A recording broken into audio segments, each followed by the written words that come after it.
Johnson Omari, together with Mr. Cliff Umbeka, who is not present, he's unwell. That is for accused 1. Accused 1 and 3.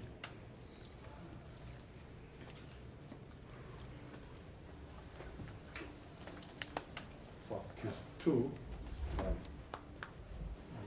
Mr. Kariuki, holding bill for Mr. Andande. Second accused person.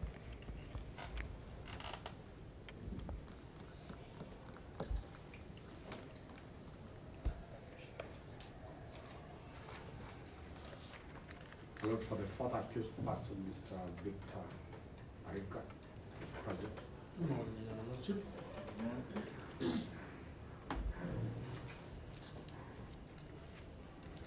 For the fifth accused person,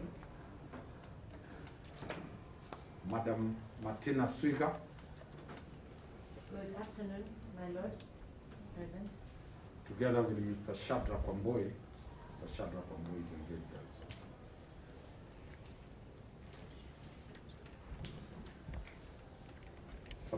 And the MS Cynthia Odongo. She's present, she has just stashed out for another matter. That is the lineup for the defense. 49 on the edge. That guarantees the right to bail for accused persons. And that right can be limited where there are compelling reasons.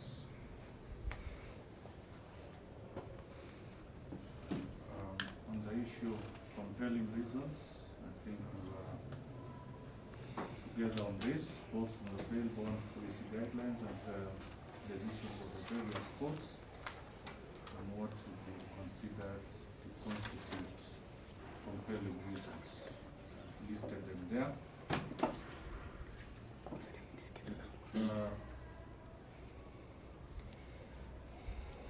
I have noted that the right of bail is meant to guarantee the attendance of the accused to court. That is the main consideration, whether the accused will present himself before court for his trial. On that one, I have referred to the case of Madegwa. The primary purpose for bail is to secure accused attendance to court to answer to the charges at the specified time. Basically, that will be the overriding direction that we'll get. On the objections that the prosecution did, the first one was on the strength that the prosecution has a strong case against the applicants. It was submitted that the prosecution has a strong case against the accused. In deciding on whether this would be a compelling reason in the circumstances, it is important to consider a number of issues. First, is the fact that evidence is yet to be laid in this case.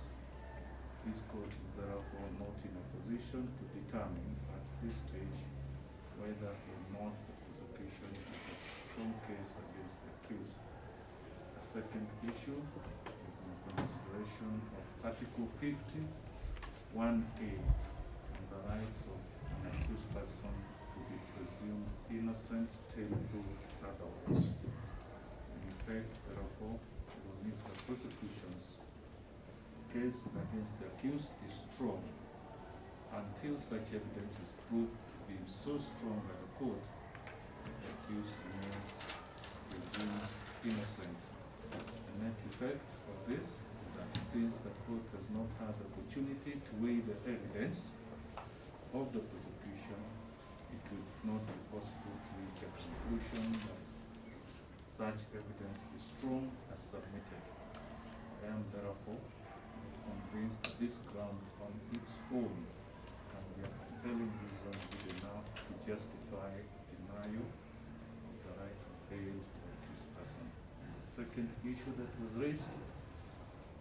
It was submitted, that is the issue of likelihood of interference with witnesses and the investigations. It was submitted that the accused, being police officers, all wield considerable influence and are likely to interfere with both the witnesses and the investigation. Examples were given of how the initial report was made that the whole incident was as a result of a road traffic accident, and also the fact that the accused will still access the relevant police station and even firearms.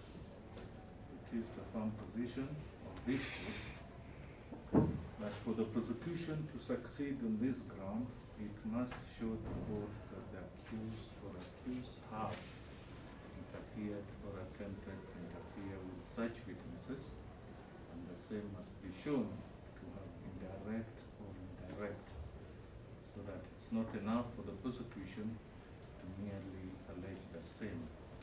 I have referred to the case of Benjamin Karidi Meja. I think it was quoted by the defense, where it was held, and the quote is, the prosecution must show the direct or indirect interference or the intention to do so. In the absence of such proof, the ground will stand, end of quote. And the same thread runs through several cases and jurisprudence cases of the Duat Sankarai case held the same way, Richard Arden case held the same way.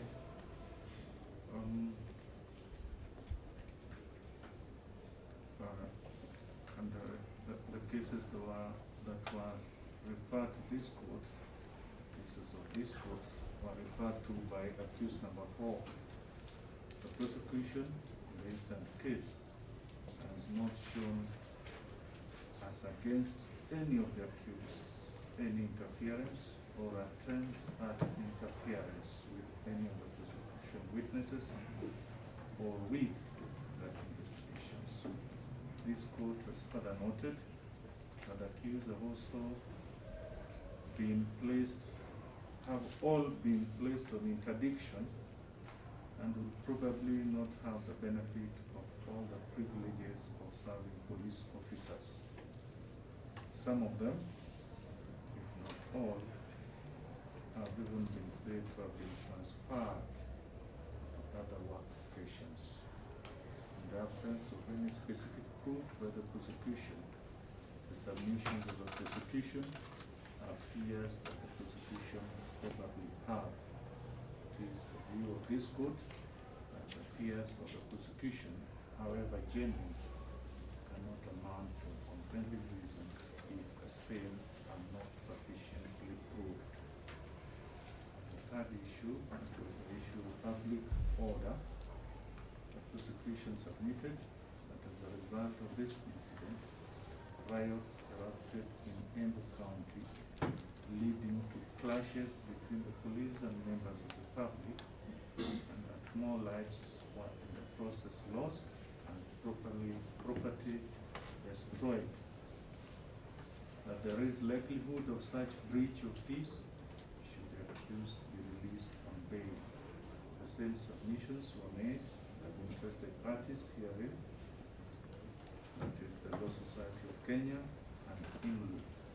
These are matters that are in public domain, having been widely captured in both the print and electronic media. The court also duly takes judicial notice of the same.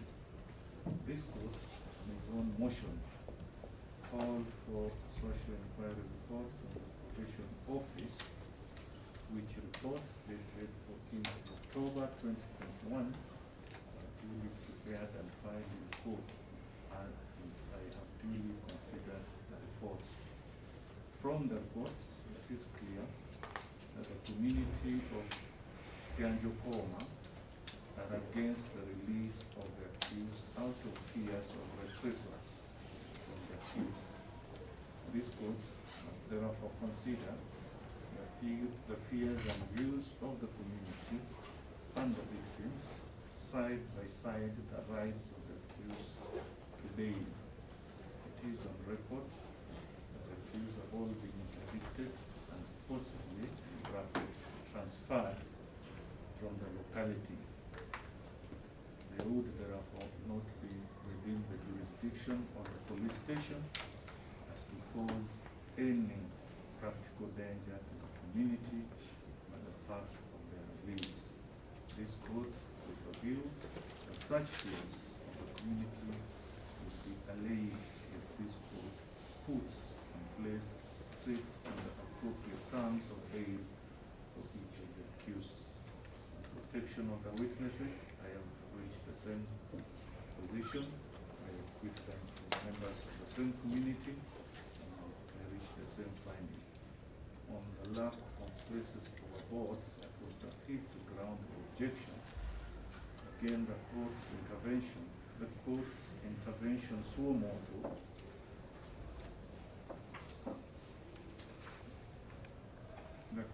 made the intervention suo motu on the POR, on the social inquiry on each accused. The accused also filed affidavits stating where they will be residing if released. They have also stated their rural homes and permanent residences. These facts have further been confirmed by the probation officer's report, which were filed in court respecting all the accused. Of importance to note is that none of the accused is a resident or intends to reside in Kianjokoma or in the wider Embu County generally. So considering these circumstances in totality, I am convinced that the prosecution has proved the existence of any compelling reason good enough to make this court deny the accused their rights to bail. So I dismiss the objections of the prosecution and order that accused may be released on bail on the following terms. Number one, each of the accused will be released on a bond of 3 million shillings, with one surety of a similar amount, the alternative being cash bail of 300,000 shillings. Number two, accused 2, 3, 4, 5, and 6 are hereby ordered never to visit or reside within the jurisdiction of Kianjokoma or Embu County generally during the pendency of this case, except upon appropriate orders being obtained from court. Number 3, for accused number 1, who hails from Meru County, the terms as number 2 above will apply, except that he may be at liberty to transit through Embu County to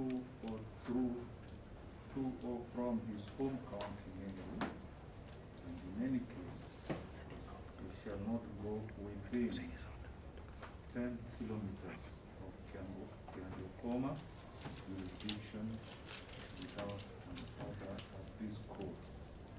Number 4, there will be orders never to contact or interfere with any of the prosecution witnesses, either directly or indirectly, till this matter is determined.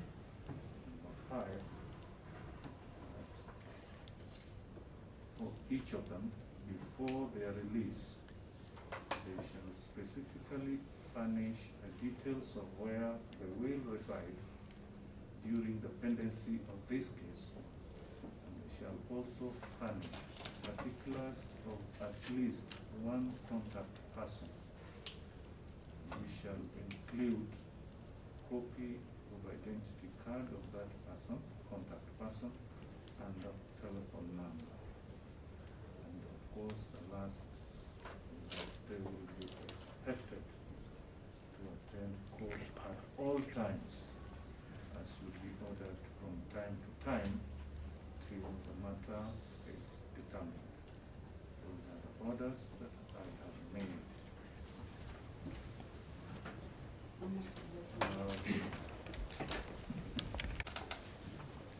We apologize for the emotions that were high in this matter, and we completely facilitate ourselves. Thank you. Thank you so much. Let me just make one more order.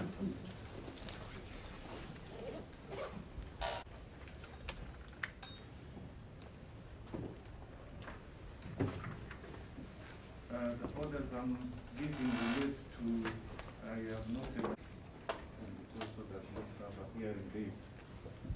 So I want us to take a date before the presiding judge,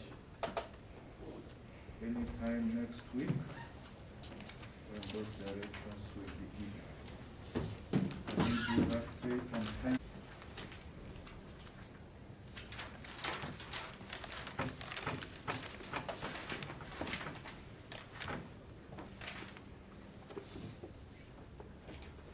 That's perfect, my lady, my lord, on our part. Is it okay with all of us? And let Then us cancel that. we can hear before the secondary officer.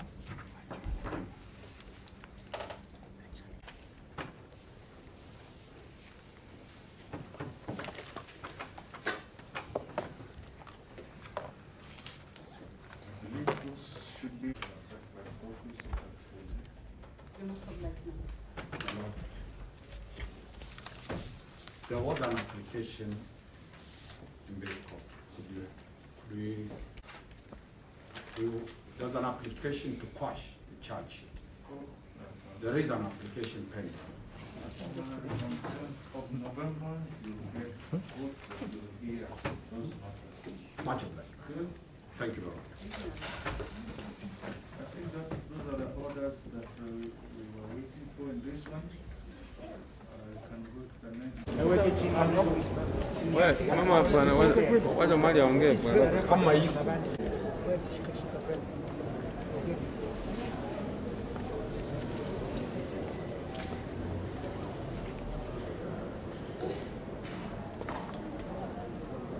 Mara tuko tayari. Uko set?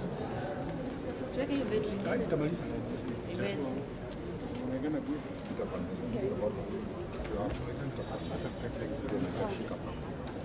Simama hapo kwa kanzi hapo. Niweka ile Today, as everybody is aware, Mungu hizo simu bwana. Weka chini there kidogo. was a time when our clients, the famous Kianjokoma 6 police officers, were charged with the offense of murder. The state objected for them to be released on cash bail or on bond. The family stood with their own children and their sons and daughters, the fathers and mothers, aunties, wives, children who are present here, instructed us to move to court to seek for bail for our clients. We filed for an application for bail. We equally challenged the decision to charge the 6 police officers contrary to section 387, which demands that if anybody dies within the hands of the custody of the police, an inquest is mandatory. The state bulldozed and they were charged. After they were charged, we applied for bail. The state raised several reasons as to why they cannot be released on bail. One of them being that they will interfere with the witnesses. The court has looked at that and agreed with us that those police officers are already interdicted and they do not exercise police powers, and therefore they cannot interfere with the witnesses. The second other ground they raised is that these officers are likely not to come to court. We provided evidence and the state agreed with us. There are very many reasons the state provided for. The court has dismissed each one of them. And in compliance with Article 49, 1H, the officers have been released on cash bail and bond with serious conditions. We wish to say this is a landmark judgment ruling on the basis that the cash bail that they have been granted is a representation of their salaries. It has been staggered. These are constables, mere police, one police corporal. So the court has listened to us and agreed with us and entered them in reasonable cash bail. It is a serious indictment on the office of the DPP. Why does the DPP waste so much time on pre-trial detention? The DPP has put so much pressure fighting for the people not to be released on bail. And as the defense team and as the citizens, we are saying every other time the courts are standing firm to say that the grounds of Article 49, 1H, unless there are compelling reasons, everybody is entitled to bail and to bond. Whether it is a policeman, everybody is entitled to the rights and protection of the law and the constitutional provisions.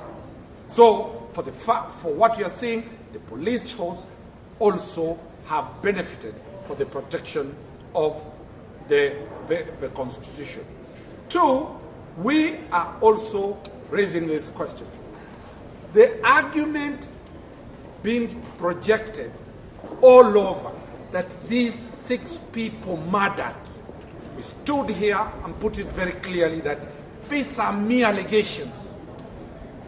The 6 police officers did not murder the 6 Kianjokoma boys. The 2 deceased young men, I sympathize with them, I pass my condolences, jumped from the vehicle. They met their death. The aspect of civil society trying all over to bulldoze the Director of Public Prosecution and to charge everybody just because the civil society wants to make money, to make funds, to receive donor funds, that they are prosecuting and the people are innocent. It's a serious indictment, and this must stop. Let the DCI, let the DPP work outside the civil society. Kenyans are being denied bail because of the pressure from the civil society. The court has ignored the civil society. The court has looked at a proper interpretation of Article 49, 1H. The court has listened to the facts.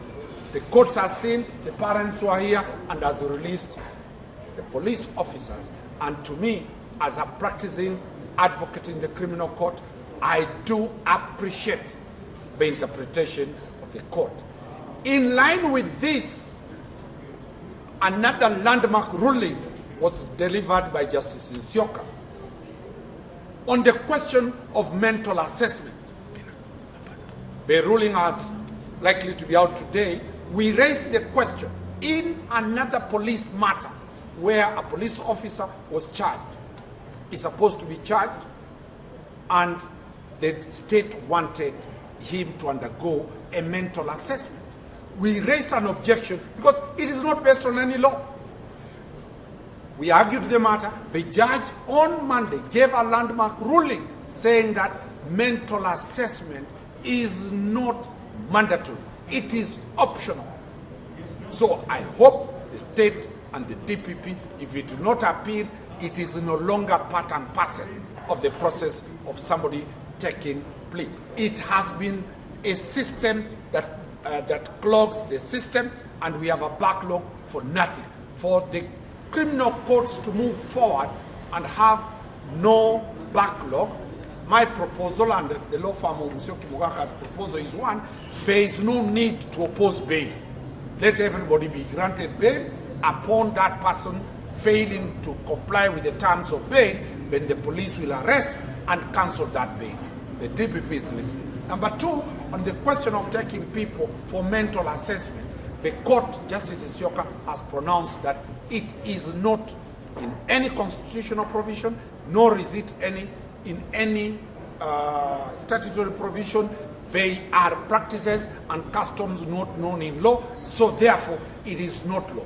That way, with those two landmark rulings, one by Justice Ogembo, Daniel, we appreciate the interpretation of Justice Ogembo, and we appreciate the judgment and interpretation of the principal judge, Justice Isyoka. We intend to see government action from the office of the DCI and the DPP implementing that, and everybody is equal before the law. What are the terms for this? Which is reasonable and fair. For the Jogoo Road matter, I'll discuss on it tomorrow. It's still ongoing. We'll deal with it that tomorrow.